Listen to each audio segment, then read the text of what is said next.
We don't talk to each other in general because everything that we talk about needs to be on the show.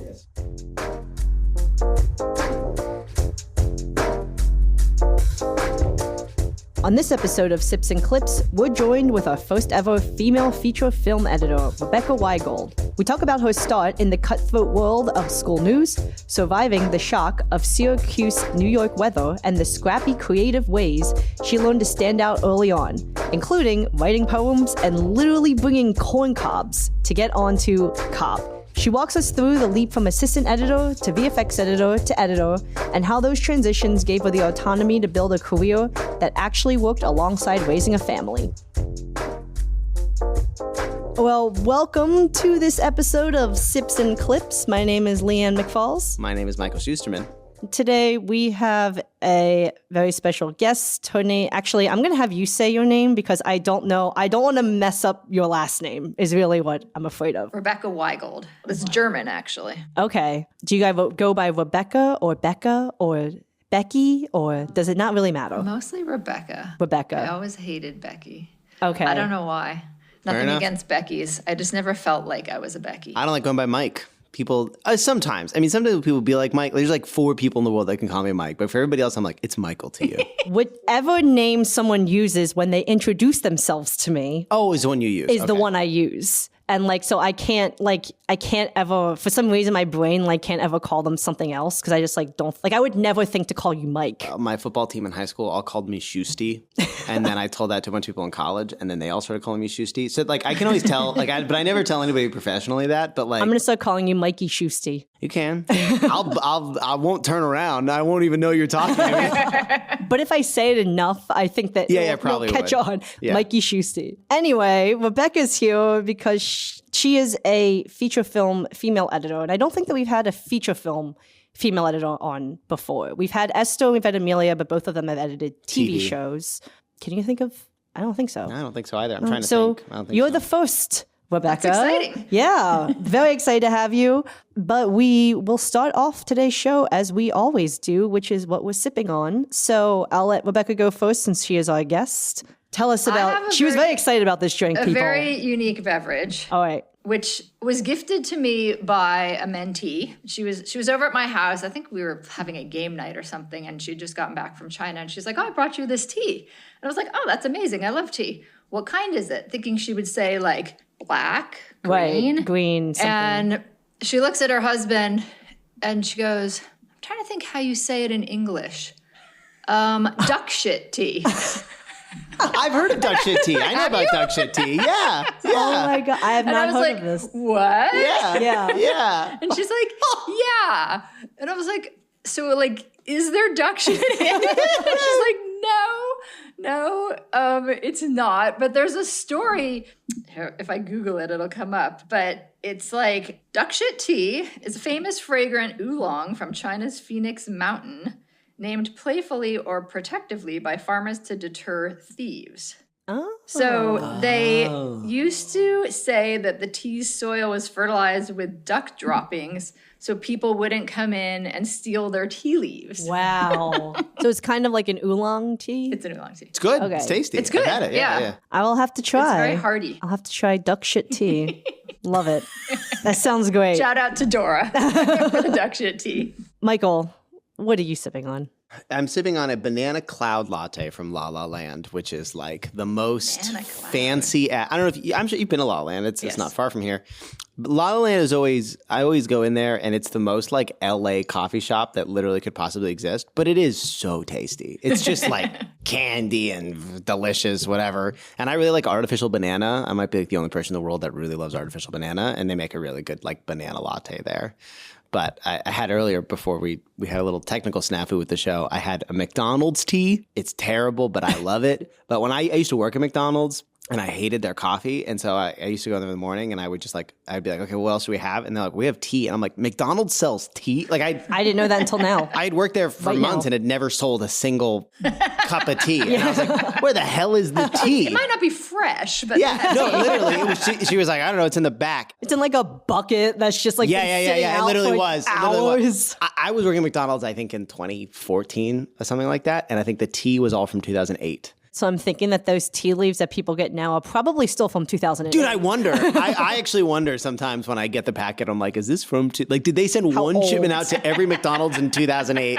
When they first introduced it. And they're like, we got to get through millions of boxes of terrible orange tea. But no one knew that they sold tea, so that's why they didn't sell them. So I think I'm the only person in the world that drinks the McDonald's tea. I am sipping on water and some zero sugar Gatorade orange flavor. I was telling everybody kind of off mic, I got COVID right when we returned back from holiday break. She's negative now, people. I'm negative now. I've been negative for a week. But after I tested negative, I then got some weird form of vertigo, and my stomach has not been the same since. So I'm trying to like keep up with the electrolytes and just kind of like eat on the bland, boring food side.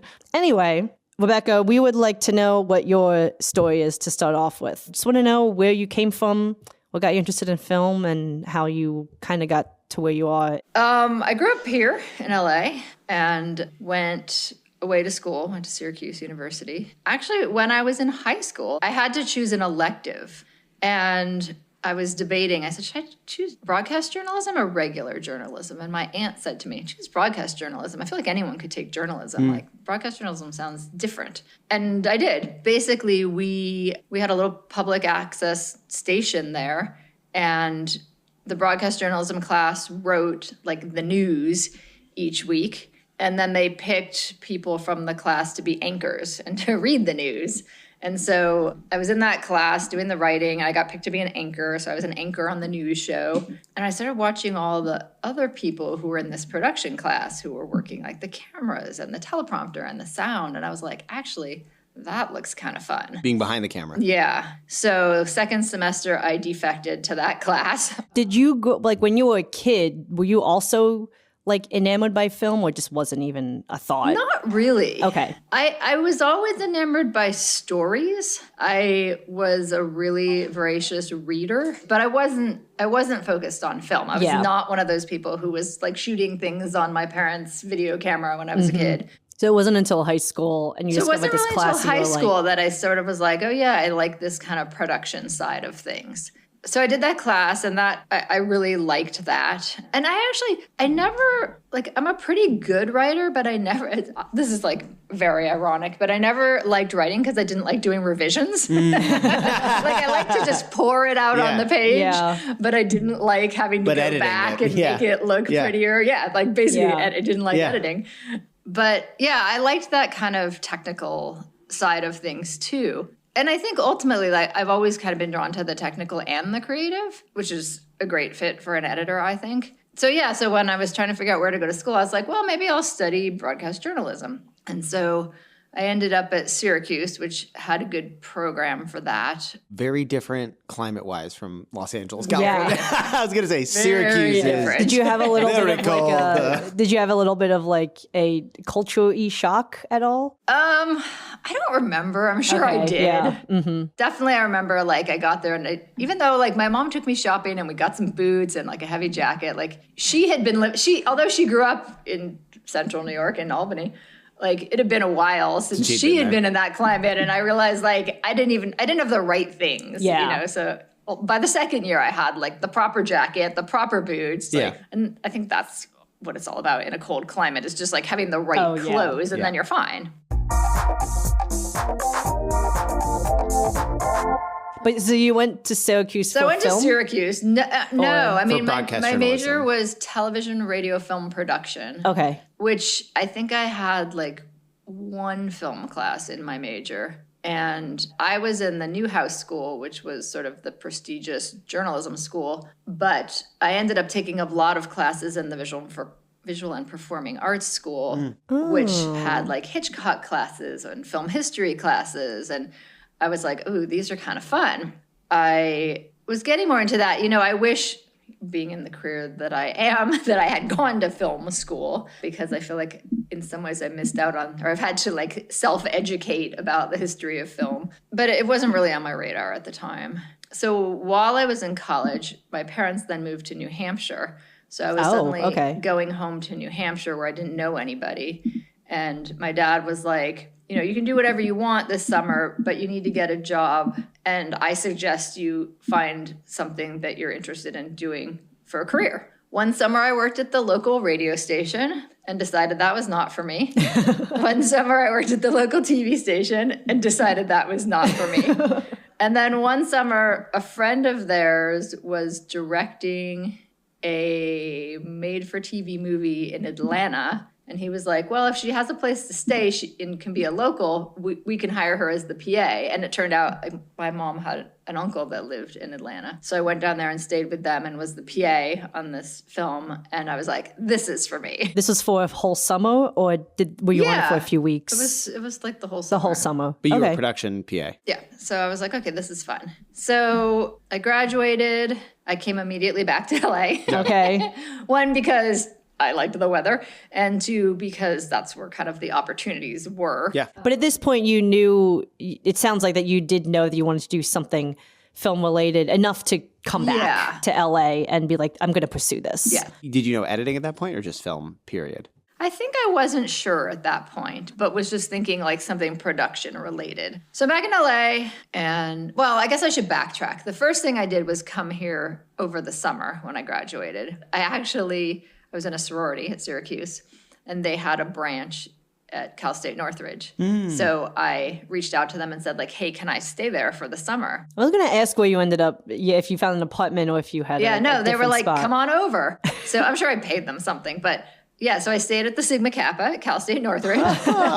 And most of them were doing summer school, so they were gone a lot of the time. And I remember vividly, like, sitting in that living room, like, writing letters, like, sending out letters to like everyone and their mother. Like at that time, I think the Hollywood Reporter and Variety each had a day of the week where they listed everything in pre-production, everything in production, everything in post. And so you could go through that list and see like what was coming up, what was happening. And I would try to find, I would call them and ask if they had hired a post team yet. And I spent months doing that.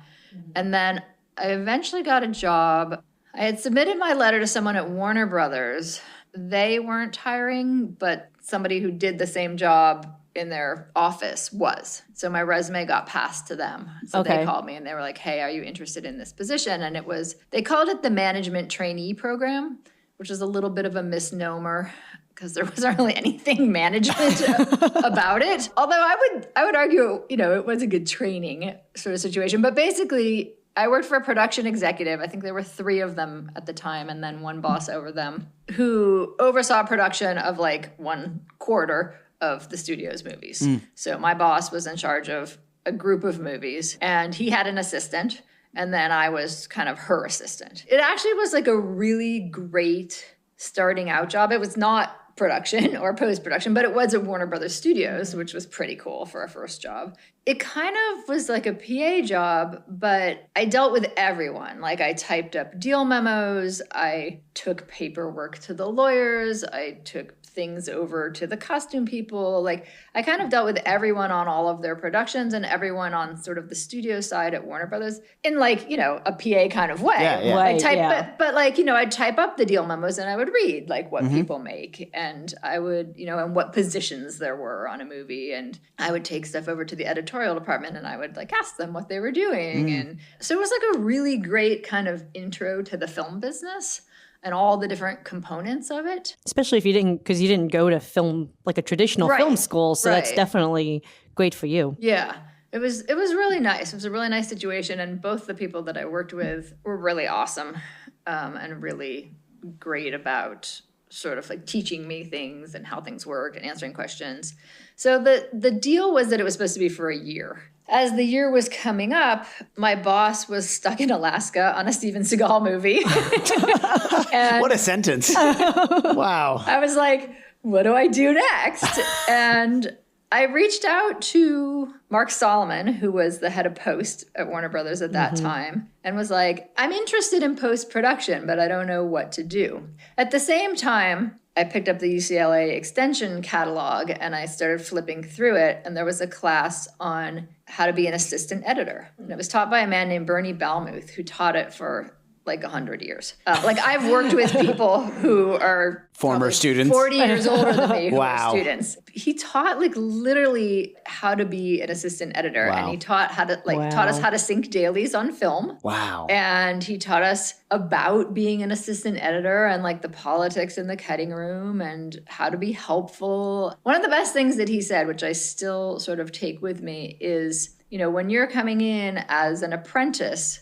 it is your job to do things the way the first assistant asks you to do. Whether or not you think that's the best way, like they're the one in charge, it's your job to do it however they ask you to do it. But every first assistant's going to do it differently. And as you go through different projects, you're going to figure out like what you think makes sense and what you think is the best way. And then when you get to be a first assistant, you can do it however you want to and whatever way you think is best. And I thought that was really good advice for kind of any position, you know, like just pay attention, learn as you're moving up. And then when you get to that spot, you have all of that experience to draw upon to figure out what you think is the best way to do things. So I took that class. I took a visual effects class. I decided I really liked this assistant editor idea or apprentice editor idea. And so when I was visiting the editors on the lot for the various shows we had going, like I would say, hey, I also worked like 9 to 6. So I'd be like, hey, do you need any help? And, you know, as you guys know, editorial always is overworked and understaffed. Say, they're not working 9 to 6. And they're not working 9 to 6. So they were like, yeah, do you want to log some dailies? Do you want to like run the coding machine?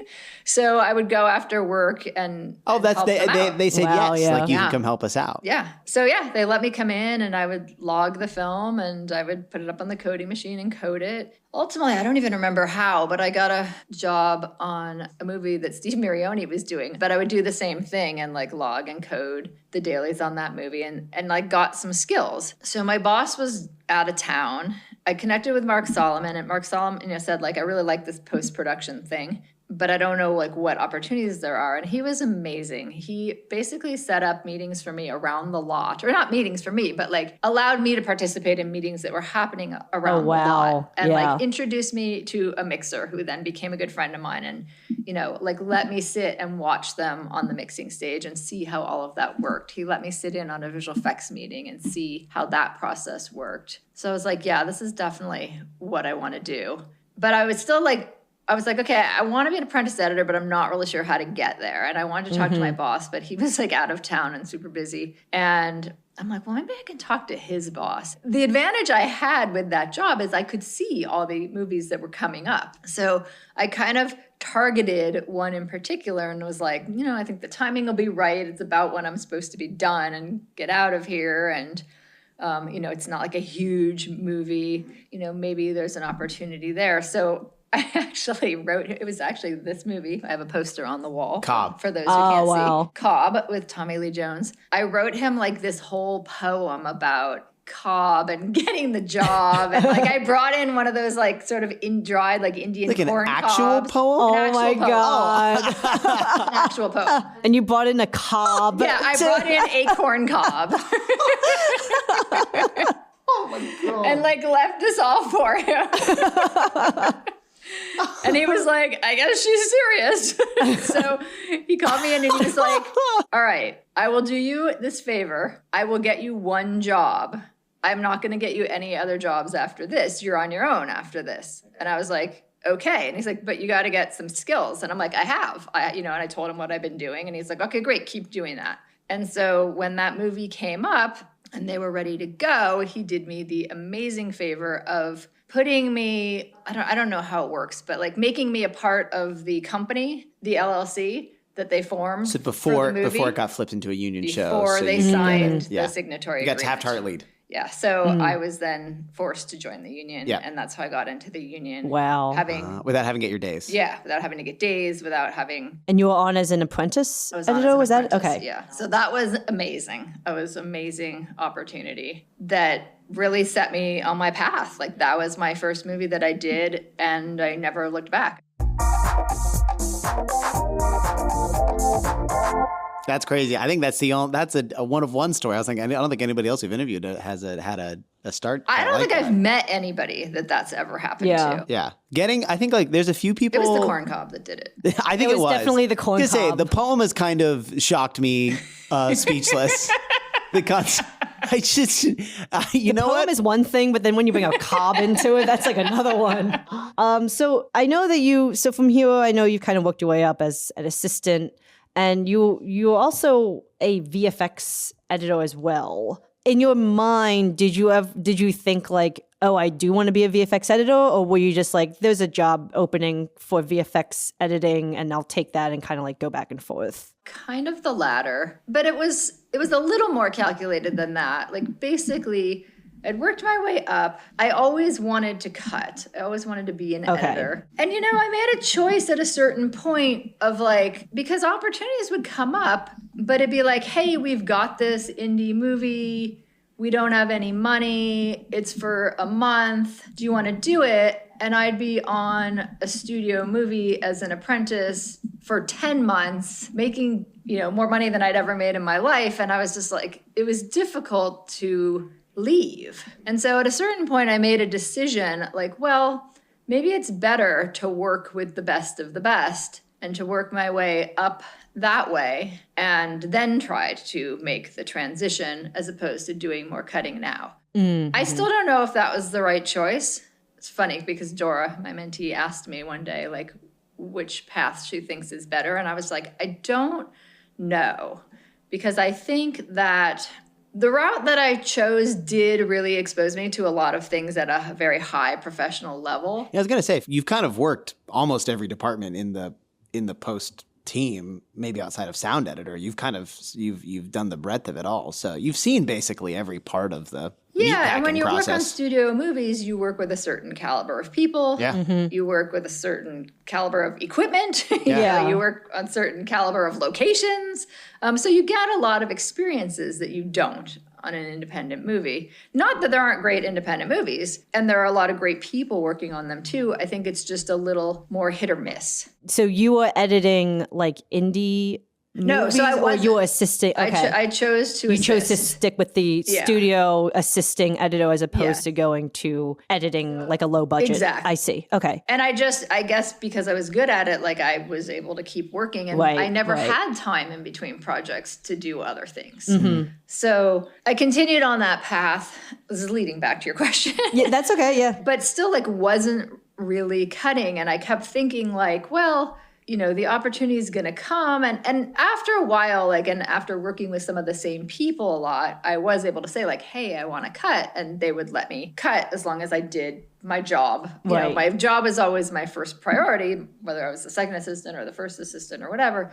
But then if I had extra time or wanted to do it in my own time, I could cut and they would give me feedback. So I did, after a while, start cutting on those studio projects and getting feedback from those editors. But I kept thinking like, well, somehow I'm going to make a transition, or there's going to be an opportunity and I could start something for someone maybe, or like somehow it's going to work out. And it never worked out. Mm. And I was getting kind of bored being a first assistant. Like I'm somebody who just always likes to keep learning.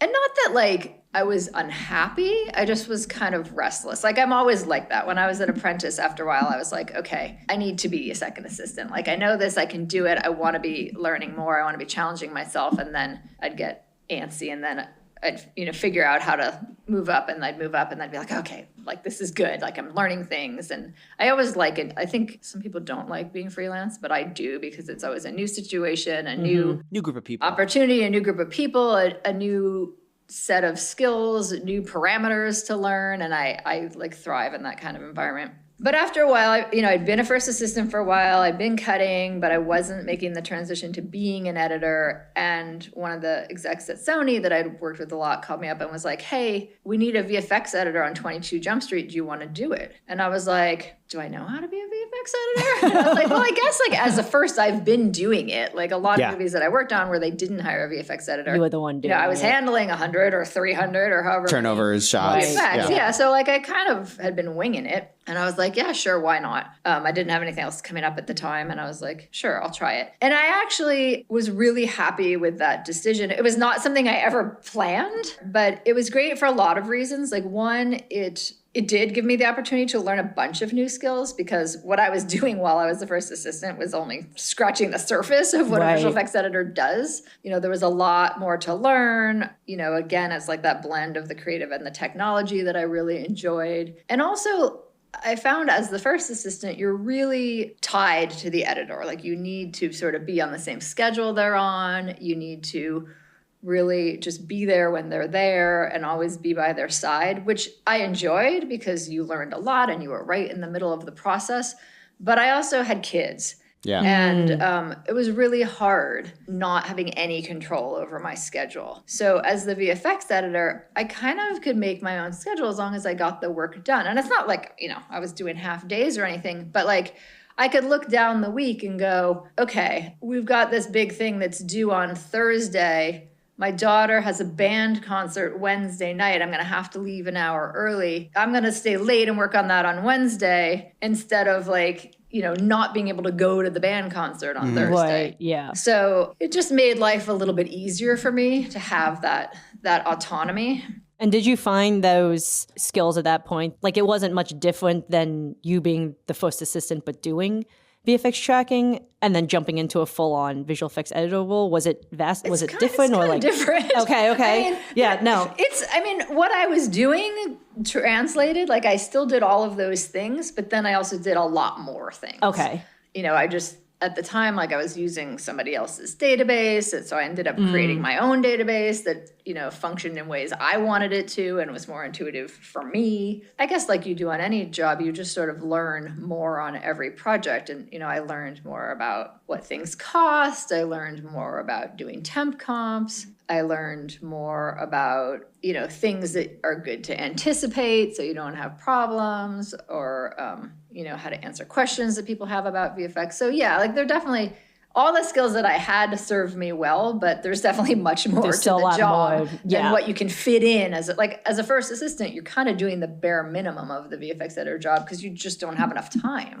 They are two jobs. They are two full-time jobs. I guess I'm asking because for me in my career and for anybody else out there who is just used to kind of being an assistant, I've definitely had people ask me about like, oh, would you want to like be a VFX editor or like a VFX assistant editor or something like that. And I always think like I could definitely do it and like learn how to do it, because I know that they're two different jobs. So I'm always like, is it so different that I need to like learn a whole new set of skills, or is it essentially similar enough that you could just it's similar. I mean, look, I taught myself everything about being a VFX editor.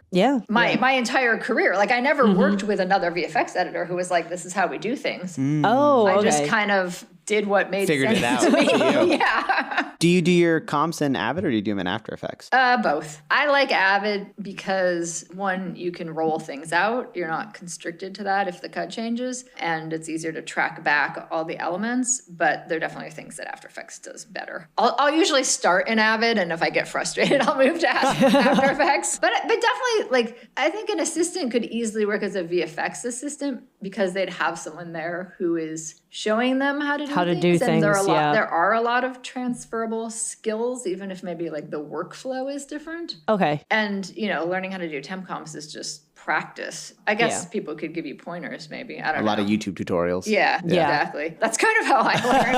I was like, okay, let's see what this button does.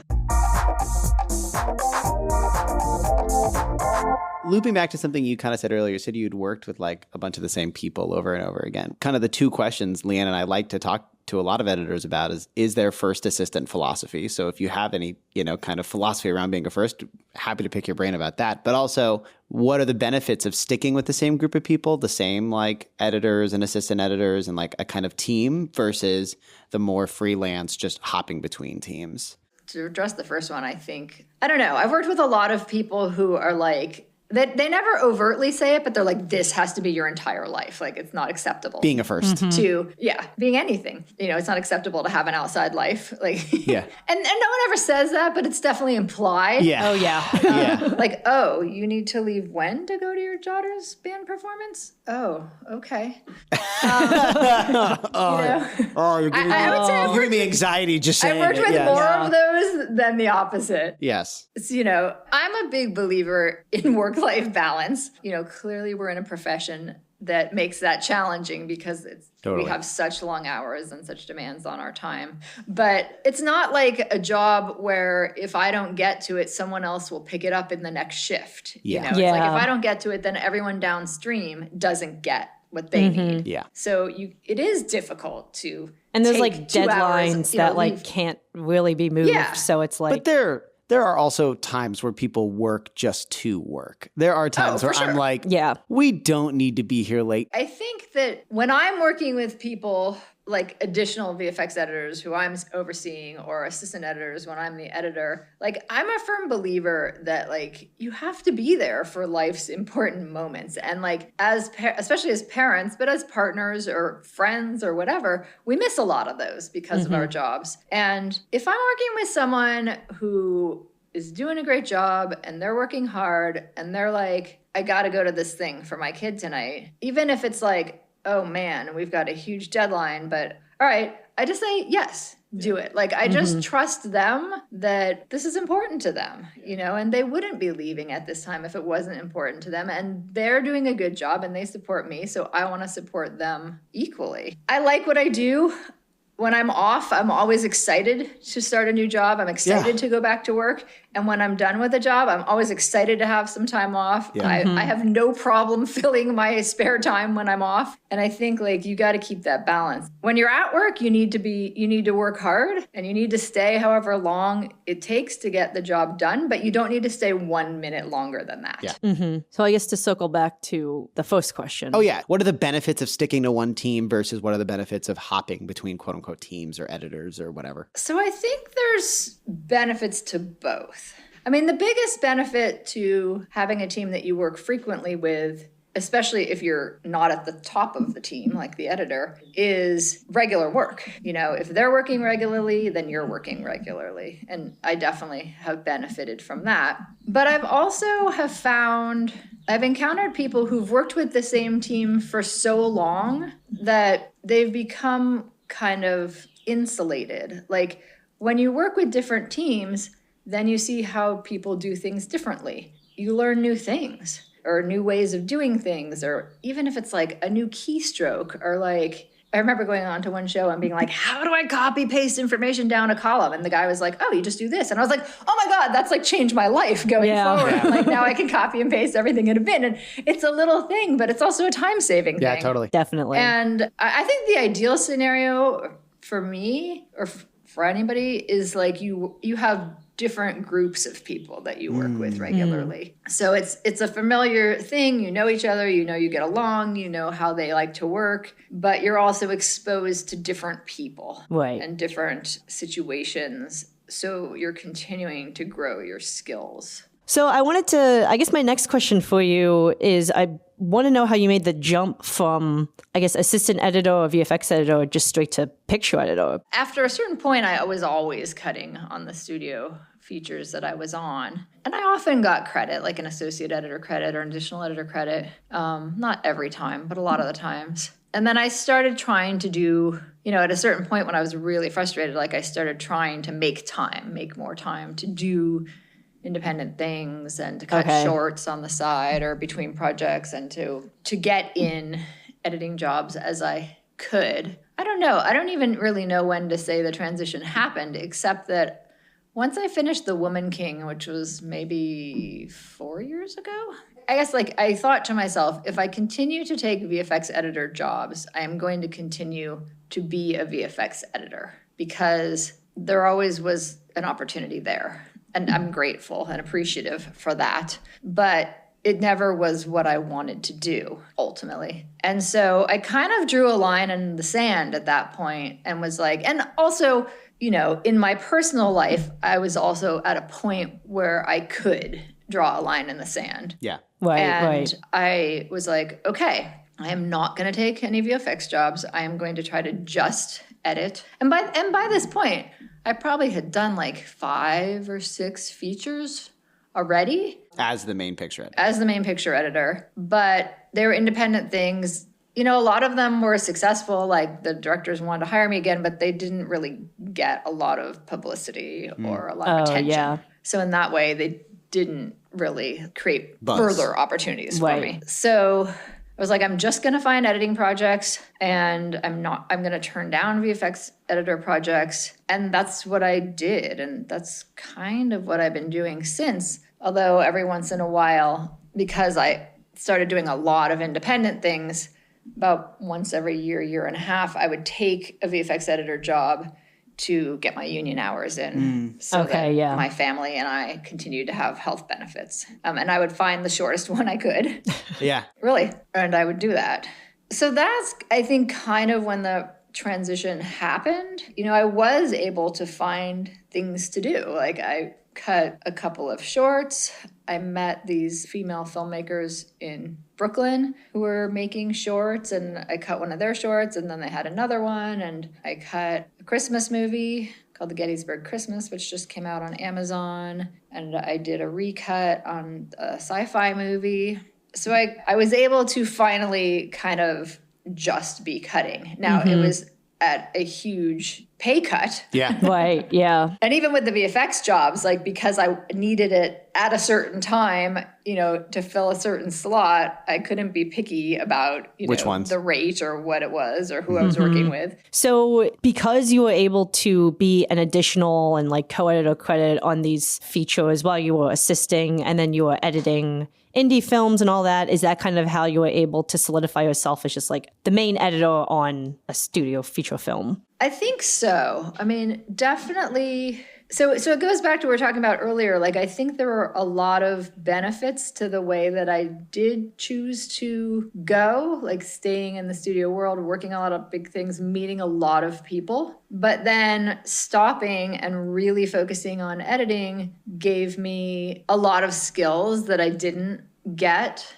by cutting on a big studio feature and just getting feedback from that editor. Like that was really valuable too, in like honing my literal editing skills and techniques. But there's so much more to the job, which is like kind of everything besides the editing skills and techniques, like working with directors and figuring out how you give your notes, or what do you do when you totally disagree with their approach, or like how do you solve that? How do you do those things? Like, what do you do when the more nebulous political stuff? Yeah, and also, and how do you do all of those things? Tell us. Give us exact examples and who it was, and every time you've ever argued. Yeah. Well, okay, I'll give you one easy example. Like on a project that I was cutting, it was a really good story, but they didn't really set up. It was a short.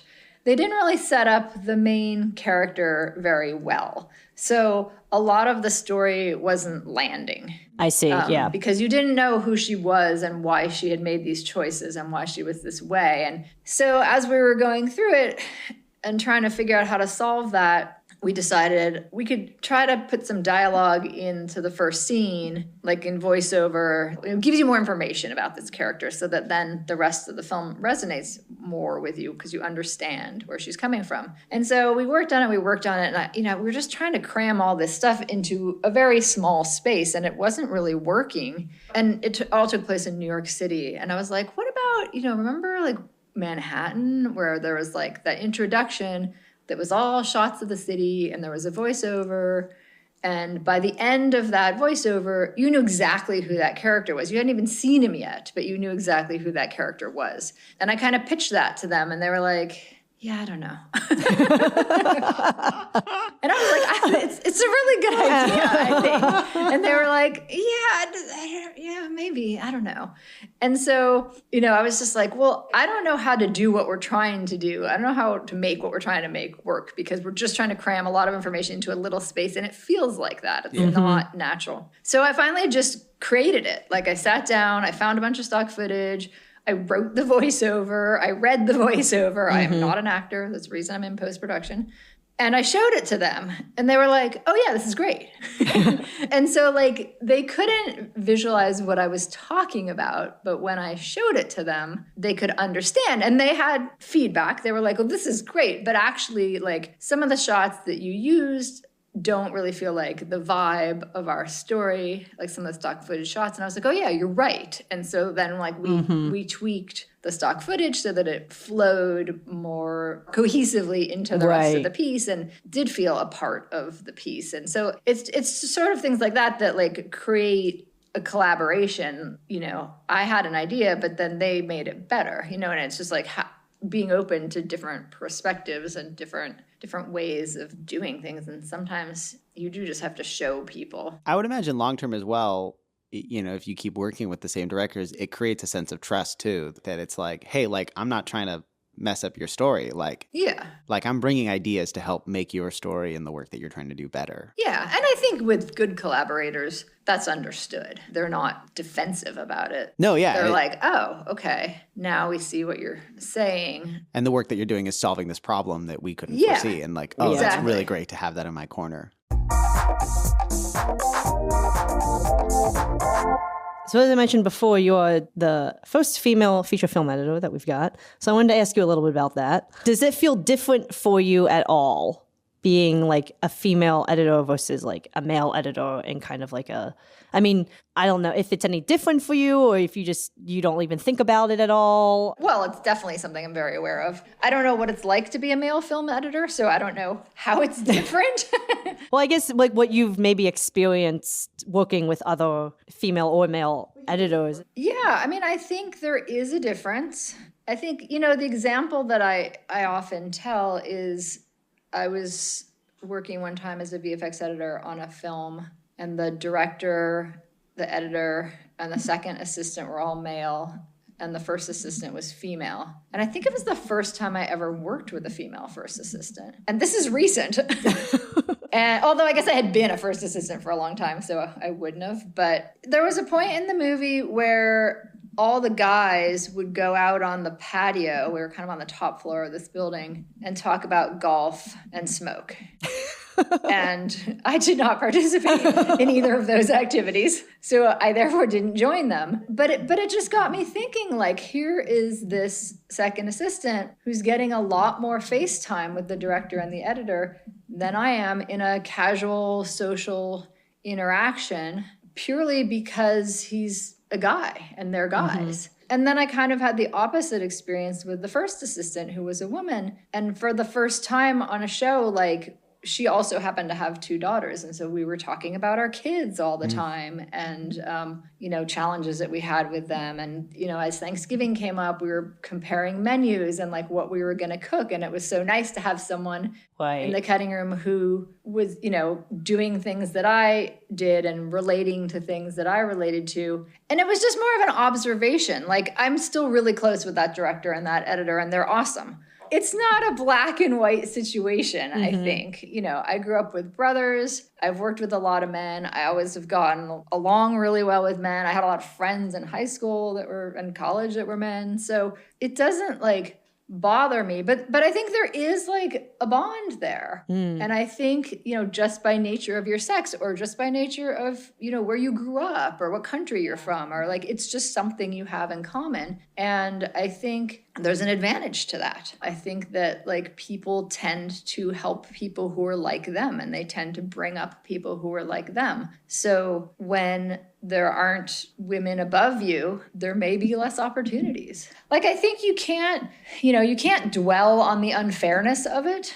I don't know. I've always been a strong believer of like, you just have to get in there and do the work and prove yourself. But I think it is a little harder. Like, I think you do have to do a little more to prove yourself, just like people of color have to do a little more to prove themselves. Like, I think that's a reality. It's just the nature of living in a patriarchal society. Literally, you know, it's like more research has been done on prostate cancer than has been done on menopause, you know, but yet half the population goes through menopause. Right, yeah. And nobody, you know, we know very little about it. There's very little education about it. So it's just one of those things, like it's the way the world is. But I also think because of that, like women, you know, and any like minority group has the obligation to help each other out. And that's definitely something, that I've tried to do by being a mentor and just meeting more women, because sometimes you're in a position to hire. I remember on The Shallows, we needed some extra VFX help. You kind of talk to all your friends and say like, hey, I'm looking for people. Who do you know that's available? And you get a bunch of resumes, and like they were all men. And so it's like, well, how do you bring up women? How do you hire women if they're not even showing up in the pool? Yeah. And, that is the way you want to hire someone. You want to know someone that someone you trust recommends. But sometimes you have to go further outside of the pool to find that. And often you don't have time, the people we had were wonderful and I love them. We're still friends. But again, it was an observation that I made, like, how do we bring up other women? How do we get them in the pool? Like, how do we teach them the skills they need? And I think, mentorship is a big part of that. And then just trying, when you have the time, to do what you can to choose those candidates when you're hiring. This is something we actually talked to Esther about once. It's really easy for people to be like, we want more representation in any given community. But if you're not giving people the opportunity at like the PA level or we're trying to get somebody who is just about to graduate college and like they financially can't afford to move to Los Angeles without a job or whatever. Like there's a lot of disparate groups that like would love to be in this kind of position. But you're right. If you're not, they don't even have the qualifications but their resume before you. Right. Because they haven't even been able to do the grunt level work to get there. Yeah. It's not just about extending opportunities at the top levels. It's about extending opportunities at the PA level, at the apprentice level, at the boring, crappy, shitty mailroom jobs, right? I think it's both. Yeah. I think it's both because I really feel like, I think it's super important at the basic, at the entry level to let people know that these jobs exist, have programs that introduce people to these types of jobs. And to support them in getting those jobs. But there's also there are people at higher levels who, like me, who've struggled to make that transition. It's been many, many, many years in the making. And it's like, once I get there, I can help bring up some of these people. Totally. I mean, not that I haven't been doing that all along, but when, now that I'm on bigger, higher profile movies, it's a bigger opportunity for people and we have bigger crews. So there's more ways that I can help people. But I think all the way across the board, you've got to promote the people in the middle of their careers. You've got to promote the people at the bottom of their careers, just starting. It works all the way through. And then people have to want to make a concerted effort to think about who they're hiring and to get the types of candidates that they want. And it does take a little bit of extra work. I know we talked very briefly about this as well. We don't see many feature film female editors, but there seems to be a lot more in TV. Do you have thoughts as to maybe why that is, or just even your own opinion, even just your own opinion about I don't know, if you just have thoughts on that? So every female assistant that I've known that has left the industry did it when they started having kids. Okay. So I don't know. I haven't done very much TV, so it's hard for me to know what it's like. But anecdotally, I have heard that the hours are not quite as bad and the other editors are more supportive of each other. Because you have multiple editors on the same show. So you have more people that can come and help out if you need to. Yeah. Can carry the weight. Yeah. Yeah. And I think the biggest thing is people get out when they have kids because it's not a family-friendly job. It's challenging and you have to really want to be there because you're going to give up a lot of time with your kids and you have to have a really strong support group. You have to be flexible and there were a lot of things that weren't easy with having kids, even things like, hey, I got this job in Beijing and we're leaving in a month. Do you want to do it? Yeah. Or sometimes it's 2 weeks. Mm-hmm. And I was like, okay, let me figure that out. The funny example is Karate Kid, which was that exact conversation. You work with Joel. He called me and he's like, hey, I got this job in Beijing. Let's do it. And I was like, yeah, great. And then I got off the phone and I'm like, okay, how is this going to work? did a bunch of research, figured out that we were going to be near the embassy district. And I was like, okay, there's an American embassy. Like the American embassy has summer camps. This is great. Because my kids were 18 months and 7. Oh my God. Wow. I was going to ask how old they were. And I was like, I'm not going for 3 months and leaving them behind. Yeah. Like, I'm just not. It was for 3 months that you were going to be there? Okay. Over the summer. Yeah, I think it was over the summer. So there was a summer camp. Yeah, there was, because there was a summer camp. Yeah. So I called them. They're like, yeah, no problem. Call us when you get here. Right before we get there, the avian flu breaks out. Oh my God. And all the summer camps in our district are closed. So I'm like, literally, I'm about to get on the plane and I have to start work the next day. Oh my God. And I'm like, okay, I'll figure it out when I get there. So I get on the plane. I had said to the coordinator, hey, I'm going to bring my husband and my nanny and my kids. Can I cash in my business class ticket and pay for theirs? And there was more than enough money to pay for everyone's seat on the plane. Oh my gosh. And we all traveled coach. And then, we were staying at this swanky hotel. And I was like, is there anywhere else? Because I'm going to need an extra room. So we stayed at the hotel next door. We flew in. I think our flight left at 1:40 a.m. We landed as the sun was coming up in Beijing. We all took a quick nap, found a grocery store, tried to figure out what the food was because we don't speak Chinese. Right. Managed to get some groceries and get them home. And I literally started work the next day. Oh my God.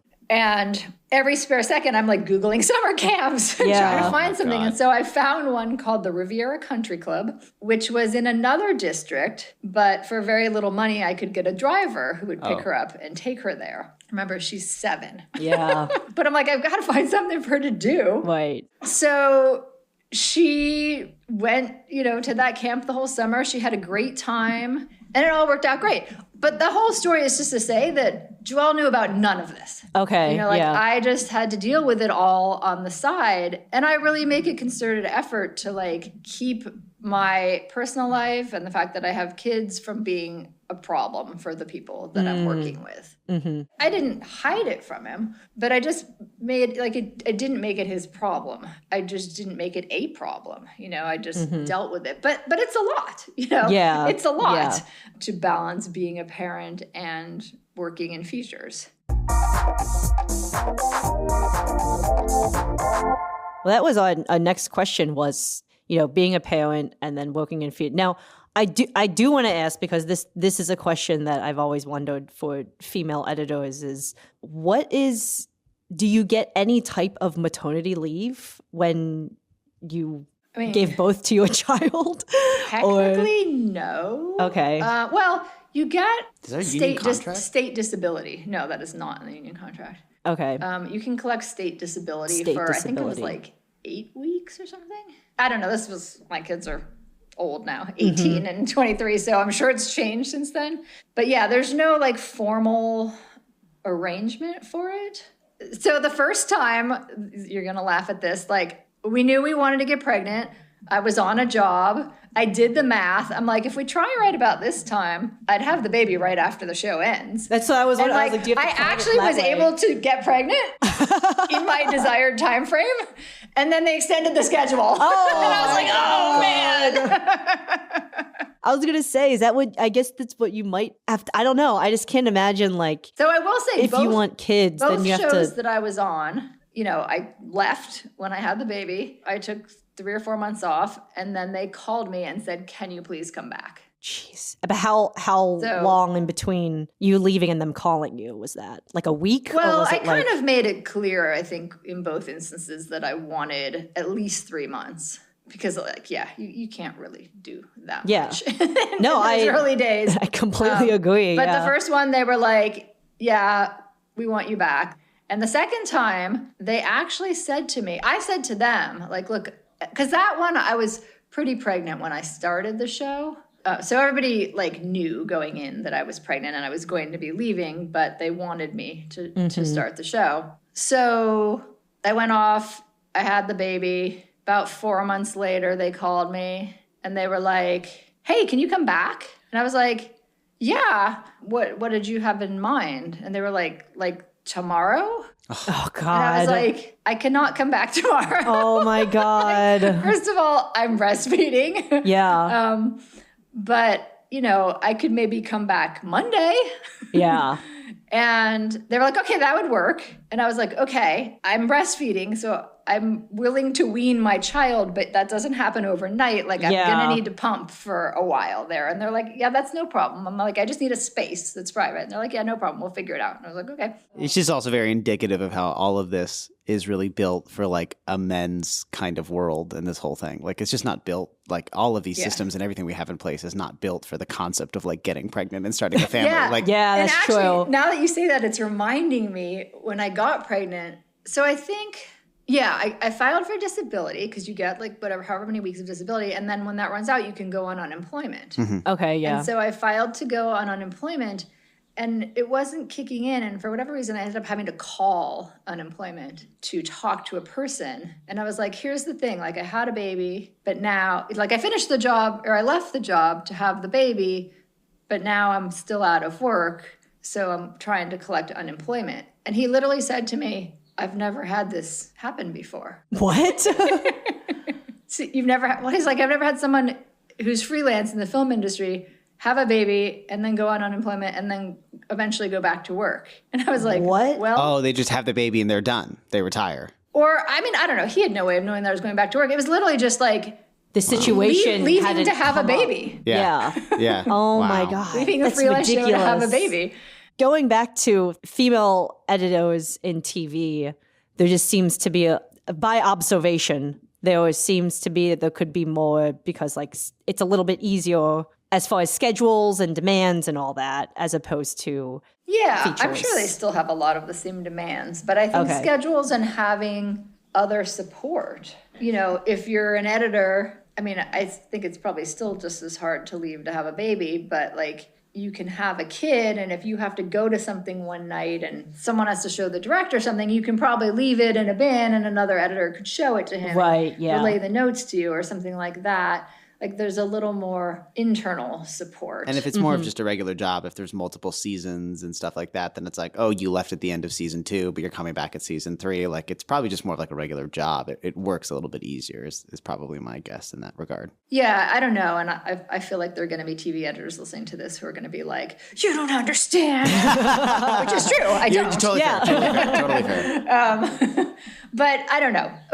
For whatever reason, you have to have a female TV editor on to ask them. Yeah, I've never thought about it until you'd mentioned it right now. There are a lot more people in TV who have totally families who are women. Yeah. I think most of them in features just find the balance to be too challenging. I know because I worked in TV for a little bit as an assistant, and I do remember when I was signing the contract, it was always like a 45-hour week. And like, that was it. I never, like, I maybe went into overtime a little bit. Like, these were only kind of jobs that I was on for a few months. So it wasn't like long term, but there wasn't really a wiggle room of like, oh, well, this week you're going to be working overtime because we have all this stuff happening. It was like, maybe I had an overtime day like once a month or less than.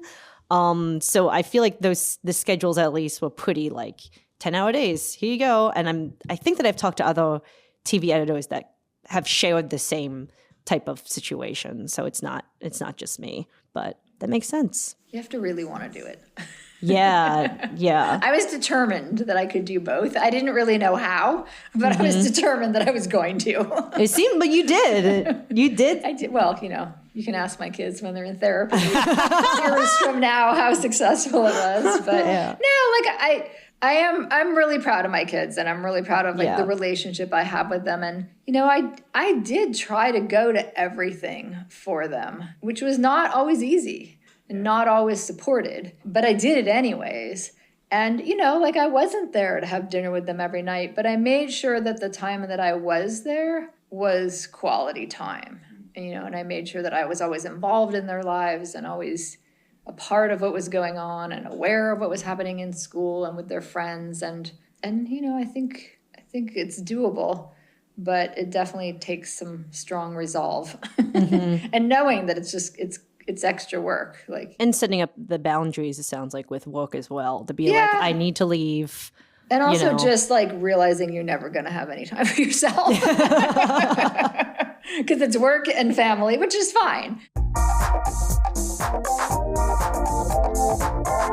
Last question that we've got. Our manifesting question, and then we'll go into our splice and spew.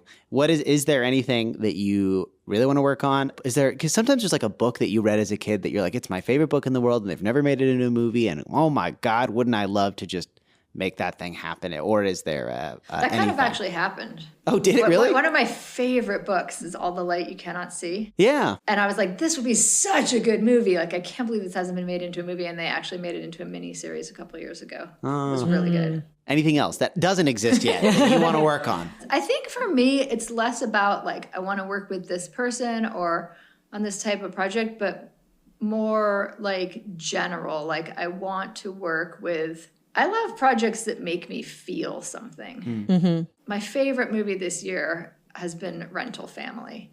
I've heard good things about that. It's just like the sweetest, like feel-good movie. So I think like those are the kinds of movies that I resonate with. And it can be an action movie. Like Gladiator made me feel something. Yeah. You know, that's one of my favorite movies. You know, it's not genre specific, I don't think. Yeah, I mean, I guess it just goes back to like my love of stories. Like I just love a story that's well thought out, that has a unique point of view and something interesting to say, maybe in a different way than it's been said before, and that really draws you into its characters and makes you feel for them and walk away thinking about that movie and feeling. Like, I feel like there are a lot of movies these days that I watch and I'm like, that was a really fun ride, but it's completely not memorable. Like, it was great music, great production value. Great visuals. Great visuals, great VFX, but like, it just didn't really touch me. And I think that's sort of what the cinematic experience is about, like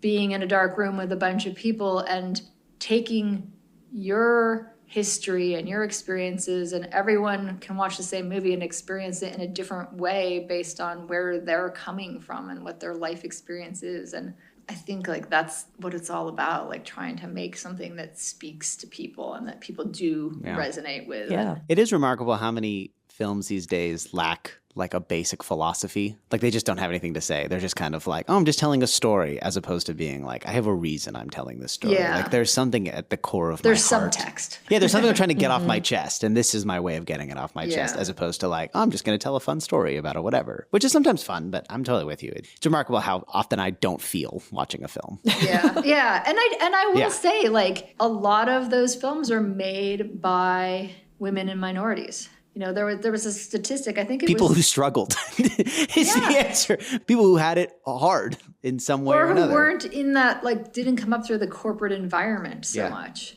There was I think it was a Reframe study. It's basically accounting for what representation you have on your film. So if you have a certain number of women, I think it's just women, then... In your crew, then you can get the Reframe stamp. I want to say it's like 50%, but that might not be accurate. But basically, like, they track that, and they track the data of how many women are working in the film industry, and every year they release their findings. And one of the things that they released this year, one of the statistics for 2025 was that, you know, one, female filmmakers are no better off than they were last year. They're still the same number, or less, slightly, I think it was slightly less. And the movies that the female filmmakers made last year outperformed the movies that the men made, but those women still are struggling to get their next movies off the ground. Interesting. So, like, being successful is not even enough as a woman to parlay you into the next thing. All right, should we go into the splice and spew? Yeah. Splice and spew. Michael, do you have one? Yeah, I have one. I can do one. Okay. This is it's my spew about indie filmmaking in Los Angeles, I guess. I have been working on producing a documentary over the last year, and we decided we wanted to do a friends and family the other day. And I guess in my hubris assumed that because Los Angeles is the movie capital of the world, that there would be an easy way to do a screener for your film, to do a friends and family. Newsflash, there is not. Basically, because normally, my entire career, we've done friends and families just on the studio lot, but those screening rooms are $5,000-$6,000 a screening. So for an indie filmmaker trying to just do we're not trying to do a preview, we're just trying to get 50 people in a room to watch it and give us feedback. I just assumed like there would have to be an infrastructure in Los Angeles to support this kind of thing for $400-$500 in some theater somewhere. There isn't. They're just like straight up does not exist. There is no easily accessible screen room in Los Angeles that is not designed for your production to at least have a budget of $10 million. And I think that's insane. People love to talk about indie filmmaking in Los Angeles and like trying to bring back indie filmmaking in Los Angeles and support indie filmmakers. But like sometimes it's just very frustrating to be like at the grassroots level, wanting to get feedback on your movie requires a screening room, requires getting 40, 50 people in a screening room to watch it and give you hypercritical feedback. And that is a really, really difficult obstacle to overcome. I will say the splice is we met some really lovely people at Fox who were willing to give us an incredibly discounted rate on the Blakely. So we got to screen in the Blakely for a very affordable rate, but that was just exclusively because we knew some people over there and they were willing to basically lend us a hand. But like, if you're just a regular indie filmmaker with no connections to big studios, good luck to you. I mean, it was absolutely jaw-dropping to me Googling every single theater in Los Angeles trying to find out how to do this, and just there not being an infrastructure. There's Peerspace. Some people are going to be like, do you know about Peerspace? I know about Peerspace. It doesn't do the same thing that you want it to do with a proper projector and the proper infrastructure and all that stuff. So just saying, that's my splice. My spew, annoying, no screening rooms. My splice, thank you to the people at the Blakely for helping us out. Fox. Good people at Fox helping us out. That's disappointing. Rebecca, do you have one or would you like me to go? I can go. So it's just sort of a random PSA that this week the lottery opened to apply for tickets for the 2028 Olympics. And as an LA resident, you get to go in the priority lottery. And I was here in 1988 when the Olympics were here previously. And it was so much fun to go to the events. Like we went to swimming, we went to track and field, we went to equestrian events. I think we went to some gymnastics. My mom somehow ended up meeting Peter Ueberroth and ended up getting an Olympic torch from him. Wow. Amazing, which is still in our house. But it is really fun. And I think everybody should take advantage of the fact that the Olympics are in town and try to get tickets. I will splice about something that we have talked about on the show before, which is meal prepping. Especially when you're working in editorial or even any job that you have any long hours for. I used to do this when I was first starting out, and I would literally just take a recipe, take the Sunday to cook it, put it in the fridge, put it in the freezer, depending on whatever you're making. And it is glorious and it is gold to be able to come home, put food in the microwave for 30 seconds and eat it and not have to worry about, besides the fact of worrying about what you want to have, but you don't have to take the time to at 9 o'clock to start 9 o'clock it. at night. Yeah. Right. And if you want something you don't want to get like McDonald's every night. So you want something like a little bit healthier.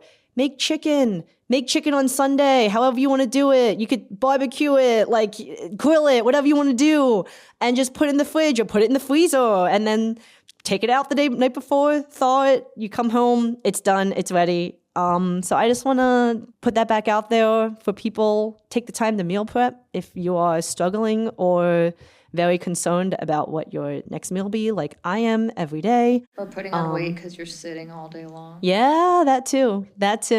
Yeah, if you don't have time to like go out and get groceries, just get them all on Sunday and do it. You'll thank yourself for it. Can I make one addendum to that? Okay, go ahead. A friend of a friend. He is a TikTok influencer, and he makes meal prep TikTok videos, and his name is Stealth Health. Some of you may have seen him on TikTok before. He's a lovely guy. He makes fabulous recipes for meal prepping. If you ever need a good example of meal prepping, his cookbook, I've cooked every single recipe in his cookbook, and like 85% of them are really, really good. And then the rest, I've texted him notes about them. So, but Stealth Health? It's Stealth Health is his name. And he makes really fabulous pastas and like vermicelli, peanut noodles, and all kinds of really fun, interesting recipes. And they're all meal prep oriented. So you're meant to make like 8-10 servings of these things. Are they fast? To cook, to make? Some of them. I feel like that's the key. Some of them. I mean, they're meal prep, so they're meant to be like you do it Sunday evening and you'll cook like 3 of his, like what I've done is cook like 3 of his recipes, freeze them all for like the month, and then I'll eat them all as the month comes along. But it takes me like 5-6 hours on a Sunday evening to cook all 3 of these things. Wow. But once you have them all done, then I don't have to cook for the rest of the month. But you could probably cook one of these in an hour. Then you'd have 12 servings of whatever you need. Oh, so that's pretty good. Stealth Health, if anyone needs an individual recommendation, I like this guy. Yeah, I like that. He's a good guy. He's a nice guy too. So. I like it too. It's actually really funny because my splice was going to be about meal prepping because I just started meal prepping after the new year with my partner. Go for it. Have another one. I mean, it's been great, honestly. The first time we did it, we made the mistake of trying to adapt a recipe we already used, and we did not nearly have enough for like all of our, like we do like 5 for lunch and 5 for dinner. Once we started looking up recipes, I will look up Stealth Health now. Thank you, Michael. That has been helping a lot. It's been very fun. We've just been, Sunday is our meal prep day. We were actually going to do that when I go back now. And I guess the piece of advice I'll give is be careful with lettuce because we did wraps and the lettuce wasn't keeping throughout the week. Great. Spew for lettuce. Pack the lettuce separately. Well, thank you for listening to this episode of Sips and Clips. You can catch us on Instagram at Sips and Clips Pod. You can email us at sipsandclipspod@gmail.com. We're on Spotify, Apple Podcasts, YouTube. And you keep on sipping while we keep on clipping. Thank you, guys. Sips and Clips is a podcast produced by Leanne McFalls and Michael Susterman. Logo designed by Mike Knoll. Production sound by Cassidy Legan. Post-production sound by Zach Griffin. Follow us on Instagram at Sips and Clips Pod or email us at sipsandclipspod@gmail.com. Don't forget to rate, review, and subscribe.